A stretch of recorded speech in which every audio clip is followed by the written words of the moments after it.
রাজ্য পুলিশে নিয়োগের দাবিতে বৃহস্পতিবার রাস্তায় নামলো চাকরি প্রার্থীরা। এদিন কলকাতার শিয়ালদহ স্টেশনের কাছ থেকে মিছিল শুরু হয়। ধর্মতার ওয়াই চ্যানেল পর্যন্ত মিছিল করে চাকরি প্রার্থীরা।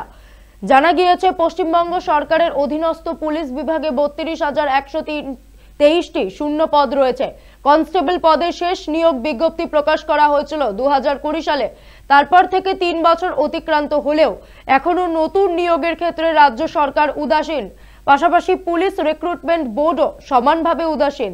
তাই পুলিশ বিভাগের চাকরির দাবিতে এদিন রাস্তায় নামে পুলিশ ও মহিলা চাকরি প্রার্থীরা। নিয়োগের দাবিতে পাশাপাশি তাদের আরও দাবি, মহিলা পুলিশ নিয়োগের ক্ষেত্রে মহিলাদের উচ্চতা 160 সেন্টিমিটার থেকে কমিয়ে 157 সেন্টিমিটার করতে হবে।